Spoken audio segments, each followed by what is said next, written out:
Bek timnas Vietnam, Doan Van Hau, mengeluarkan pernyataan mengejutkan perihal pemain keturunan timnas Indonesia. Organisasi sepak bola Indonesia memang baru saja menyelesaikan proses naturalisasi sejumlah calon pemain skuad Garuda jelang menghadapi timnas Vietnam. Jelang pertemuan tersebut, skuad Garuda mendapatkan tambahan amunisi dari pemain keturunan Indonesia yang baru, seperti Tom Haye, Ragnar Oratmangun, J.I.Zes dan Nathan Chu. Para pemain itu akan bergabung dengan sejumlah pemain keturunan yang sebelumnya sudah memperkuat timnas Indonesia. Namun, sederetan pemain keturunan Indonesia ini ditanggapi sinis oleh Doan Van Hau. Dia mengatakan, pemain naturalisasi yang dimiliki oleh Indonesia tidaklah bagus-bagus sekali dan hanya selevel pemain di Asia Tenggara saja. Jika pemain itu memang bagus dan bagus, mereka akan mencoba bergabung dengan tim Belanda atau negara lain yang latar sepak bolanya maju di Eropa, daripada bermain untuk Indonesia, Doan Van Hau dikutip dari VN Express. Pemain naturalisasi hanya selevel pemain Asia Tenggara, dan tim Vietnam bisa bermain sepenuhnya. Kami tinggal turun ke lapangan dan berjuang keras, tambahnya.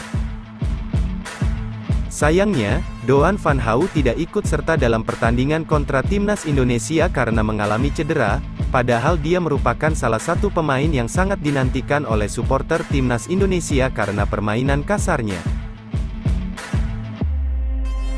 Bagi Doan Van Hau, lebih menakutkan adalah publik tanah air yang akan mendukung skuad Garuda di Gelora Bung Karno.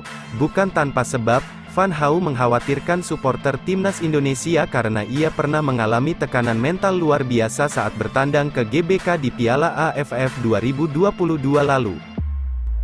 Itu saya alami saat saya bermain di babak semifinal leg pertama Piala AFF 2022 lalu. Kalau mentalnya tidak kuat, tim tandang akan kewalahan sejak menit awal sehingga sulit tampil 100%, katanya. Doan Van Hau meminta para pemain senior timnas Vietnam bisa bersikap membimbing pemain-pemain junior Vietnam yang masih junior, agar tidak canggung saat bermain di Gelora Bung Karno nantinya. Jika tidak bisa mengatasi hal tersebut, pola permainan pun bisa berubah yang mengakibatkan tekanan dari tim tuan rumah dan para teriakan supporter yang mendukung timnya. Doan Van Hau sendiri pernah bermain di klubnya Tom Haye, SC Heerenveen. Pada saat itu, ia hanya bertahan sebentar saja. Dikarenakan karirnya di klub Belanda itu tidak berjalan mulus, dia hanya bermain 1 menit saja sejak dikontrak SC Heerenveen. Patut ditunggu pertandingan antara timnas Indonesia versus Vietnam. Apakah ucapan dari Van Hau memang benar pemain keturunan Indonesia hanya selevel para pemain di Asia Tenggara atau malah sebaliknya? Timnas Indonesia dijadwalkan akan bertemu dengan Vietnam pada tanggal 21 Maret dan leg kedua pada tanggal 26 Maret di Hanoi, Vietnam mendatang.